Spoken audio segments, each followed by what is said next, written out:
Hello, good evening. It's 6 p.m. in Philadelphia in the United States, midnight in Frankfurt, Germany, and 1 a.m. in Moscow, Russia. Here in Accra, it's 10 p.m. and live from the News Hub at Adisawe, Kanda. This is News at 10 on TV3 and 3FM 92.7. You can also catch us live on your DSTV channel 279 and follow our live stream on Facebook and on 3news.com. Let's begin the bulletin with the day's news summaries. President Akufo-Addo and Alpha Conde of Guinea, ECOWAS designated mediators in the Togo crisis, have charged the factions to table their major concerns in order to guide the mediation process. The two leaders addressed a plenary session as part of efforts to promote peace in Togo. And some majority members in Parliament disagree with former President John Agyekum Kufuor's suggestion that the voter ID be considered as one of the basic requirements for the Ghana card registration. The minority, however, says the former president's position reflects that of a statesman. And the Ghana Police Service has debunked earlier reports that a security officer at the Jubilee House was involved in an armed robbery and rape case at East Legon on Sunday, June 24. According to the police, preliminary investigations conducted into the case show that three friends, including one Issa Miniru, an officer working with the operations team of the Jubilee House, set off to attend a musical show which was taking place at Kikibees at East Legon in Accra. And the Minister for Regional Reorganization and Development, Daniel Botre, says the Electoral Commission is yet to receive the Commission of Inquiry's report on the creation of 6 new regions. The demarcations, he hinted, have already been done, awaiting the referendum.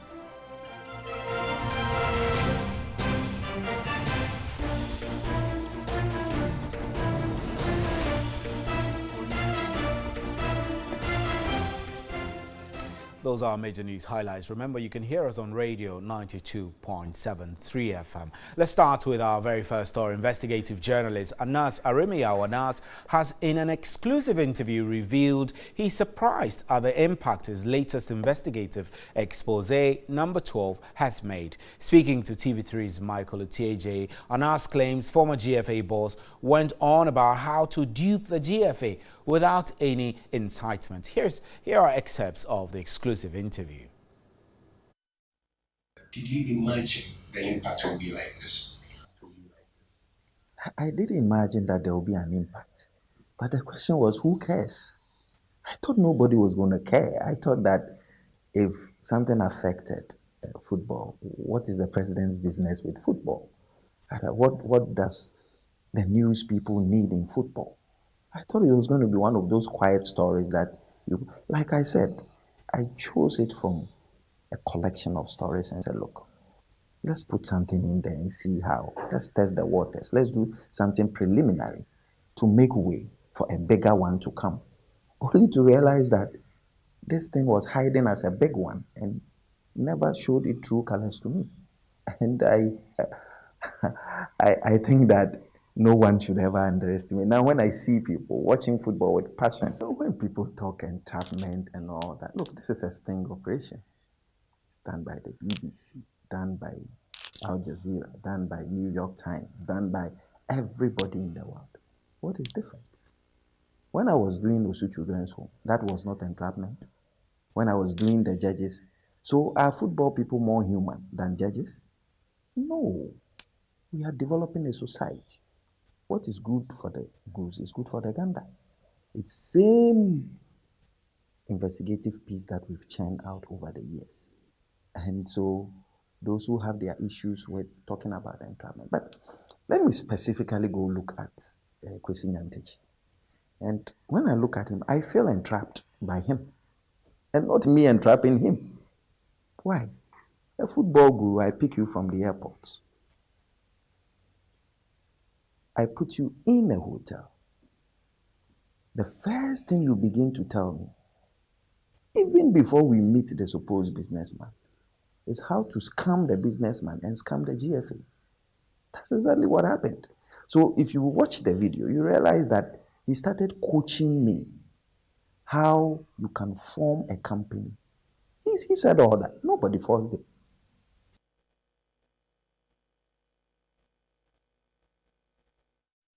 Right, so as you may have watched already, TV3's Michael TJ got up close with A's investigative journalist Anas Arimiao in that exclusive interview on the aftermath of the premiere of his latest piece, number 12. Anas says he's ready for any legal battle over his work, and here are other excerpts. Look, we didn't start this game today. I've done plenty undercover work. It's the same chorus they sing. Cut and paste, you manufactured the pictures, you did this, you did that. At the end of the day, look, FIFA is not a foolish organization. Don't forget, within 48 hours of my petition reaching FIFA, they had banned him. Why? Because they had seen the prima facie evidence. Forget not, I'm a lawyer, and I take evidence very, very seriously. Because look, if I don't, I'll end up going into jail myself. So all this cut and paste is a fruitless attempt at defending himself. It will end up nowhere. All the court actions he's talking about, he's not going to do. He knows. He knows very, very well. So I'm not perturbed at all about these oppositions. I get them every single time I do my stories. People have issues with methodology, they're entitled to it. But look, as far as we go by the strict rules and regulation that is supposed to govern a football guru like him, he will not get it. He will lose it in a minute.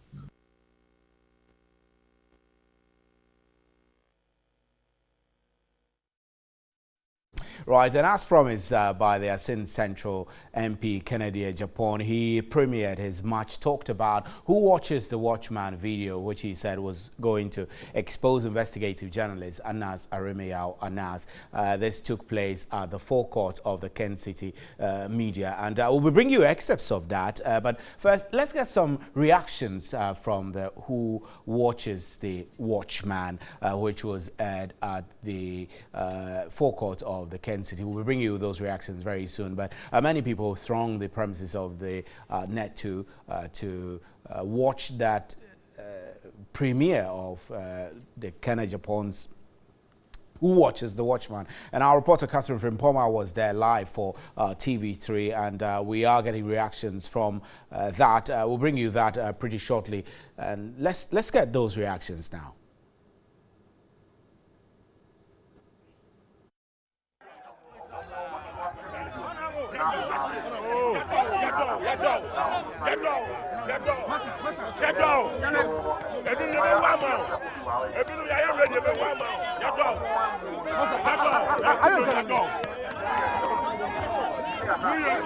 Yeah. Now, I think we have all seen the saint in this country. The man who says he's fighting corruption. So, you are the best judges. Now you have to judge. You know who Anas Arimiao Anas is. They've been talking. Now he's granting interview to almost all the radio stations. But the truth is the truth. And facts are facts. We are all intelligent. Kwaku Baku and Co are not clever than us. We saw it. We listened to it. We've heard it. Yes. We are our own judges. Yes. So if Kennedy Japan is lying, it's up to all of you. God bless you. Those who will go and twist it, at least you are witness to Anas. Yes. Confessing that he took $100,000 from a suspect. Confessing that he gave $75,000 to CID boss Edupoku. Confessing that he gave $5,000 to the prosecutor. I just got the name of the prosecutor, Pau Kumi or something. That's the name. So the truth shall set everybody free. I am fighting for every Ghanaian in this country.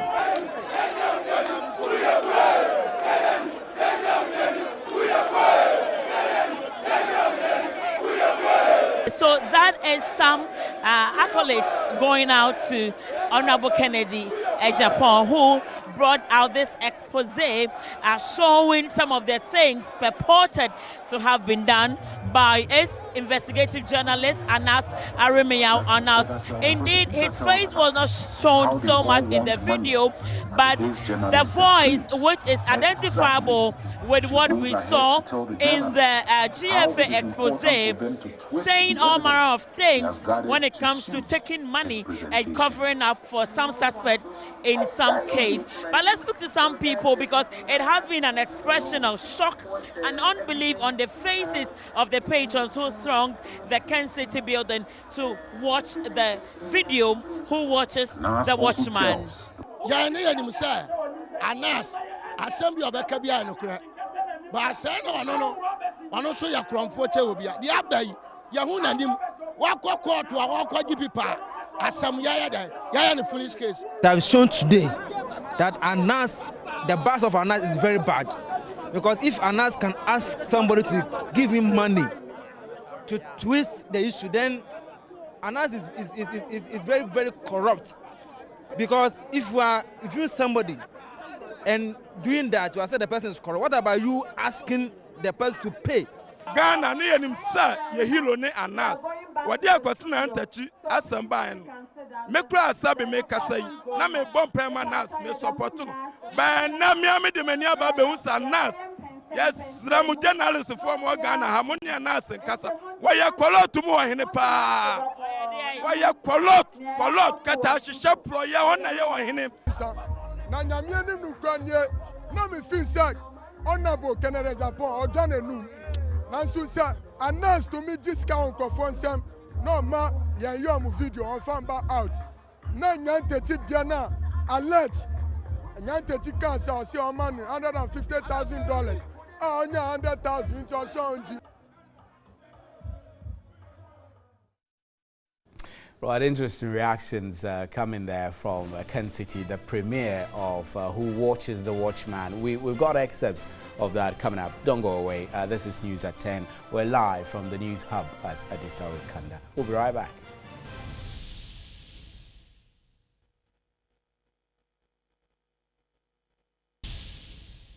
Welcome back. Now, some majority members in Parliament disagree with former President John Agyekum Kufuor's suggestion that the voter ID be considered as one of the basic requirements for the Ghana card registration. The minority, however, says the former president's position reflects that of a true statesman. Evelyn Tengma has more. The minority in Parliament did not take part in the registration for the Ghana card being undertaken by the National Identification Authority. Their argument is that the process is not inclusive enough because majority of Ghanaians do not have the two major requirements, the passport and birth certificate, and asked that the voter's ID be included. If you are representing the people of Elembele, as I am, and you know that 80% of your constituents do not have passport, we're not even talking about birth certificate, then the issue is, I ask a constituent whether he has a passport. He said, I'm not traveling. So you can imagine that if this is the criteria for people to have the Ghana card, we are going to have a situation where a lot of Ghanaians may not be able to register. Former President Kufuor on Tuesday also backed the call for the voters' ID cards to be included after he was registered and issued a Ghana card. Document that would help identify a citizen as a citizen with the sovereign authority residing in him or her. So if your voter's ID is not incorporated in this, then when it comes to citizens going to make a government, where would you be? How would you say, truly, you also have the Kokoromoti power to make a government? So voters' ID should be part. The minority in Parliament said President Kufuor's position depicts that of a true statesman. I am particularly happy that the former president, His Excellency John Agyekum Kufuor, has also waded into this debate that Ghanaians should not be, especially if a Ghanaian, you should be allowed to register irrespective of whatever identification you have, and that should also include the voter's ID. President Kufuor has spoken as a statesman, and kudos to him. Right, but your founder, President Rawlings, has gone ahead to register. No, I don't have a problem with his registering. Special provision was made for former presidents to register.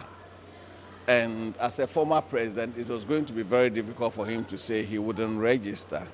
But I just wish he had added his voice to the call for voters register to be included in the acceptable documents. But some majority members disagreed. I sincerely respect the views of our former president. Obviously, the whole idea of the card started under his regime. So we respect his opinion. He's highly entitled to contribute. And I think when he makes this kind of statement, everybody's going to respect it. However, that is not what the law is saying. So the implementation right now is by the law. It will be somehow unfair to the system if we have to bring it back again to be reconsidered. We can do that, but I think it has already come here, it has been considered, and it has passed. Birth certificate and passport are the two. They're the primary source of, that's where you drive a voter ID card. So why should voter ID card be used to determine citizenship? No. Some asked the minority to either initiate the process of amending the law or abandon their stance. Meanwhile, the National Identification Authority has welcomed calls by former President Kufuor for a review of the exclusion of voter ID card from the Ghana card registration. A statement from the Corporate Affairs Department of the authority says President Kufuor's call underscores the importance of the national identification system to effective identity and planning and in accelerating the course of Ghana's economic, social and political development. The statement added that the NIA will continue to be governed by and respect the existing laws passed by Parliament.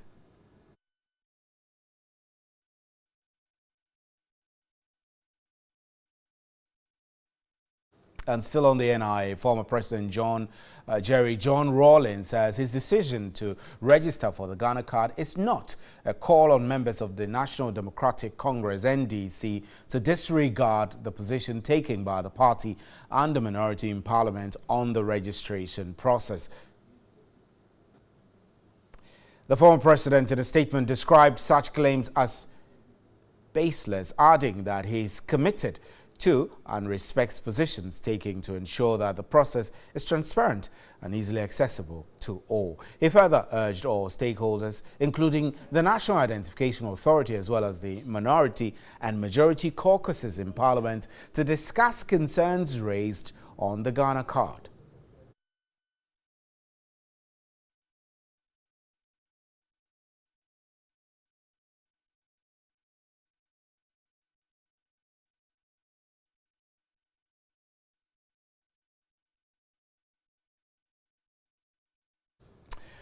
Away from the National Identification Authority, the Vice President has directed the newly sworn-in Internal Audit Agency Board to assist government in mobilizing resources to pursue its Ghana Beyond Aid program. Dr. Mahamadou Bawumia is confident this will reduce the over-reliance on foreign donors for support. Dr. Mahamadou Bawumia tasked the newly sworn-in board to tighten financial monitoring in the various agencies. He mandated the board to also ensure stringent implementation of financial controls in the agencies. The 8-member board is to assist government to mobilize resources to pursue its flagship programs. The vice president was emphatic the board will achieve its results. Ghana without aid means that we must use our resources very judiciously, and so we have to rely on your office, your board, a lot in, the whole audit processes of a lot of the governance that takes place in this country. Chairman of the board, Joseph Winfall, pledged strong commitment to deal with those who will flout financial regulation. I'm very confident, looking at our leaders, that both the president and the vice president will easily stand up and ensure that we have the freedom, we have the authority to do the work we are going to do. Come to the end of the program. Now, we did promise to bring you excerpts of the much talked about Who Watches the Watchman by Kennedy Ejapong, which was premiered at the forecourt of the Kent City media earlier today. Let's watch the excerpts now.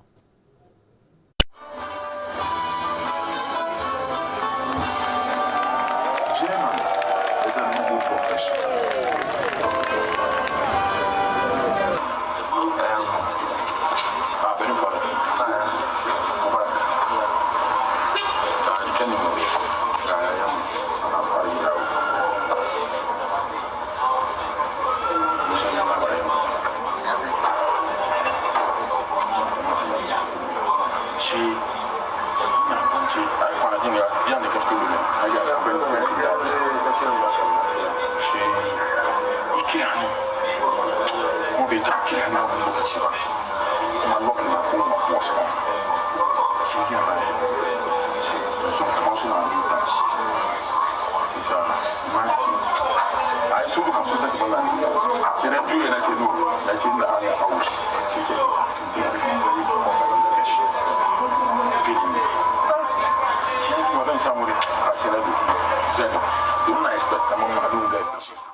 And that's how we wrap up with News at 10. We need to make way for Russia Daily with the sports team. Thanks for staying. On behalf of the crew, good night. There is more news at 3news.com, and we'll be bringing you more of the excerpts of the Who Watches the Watchman in our subsequent bulletins.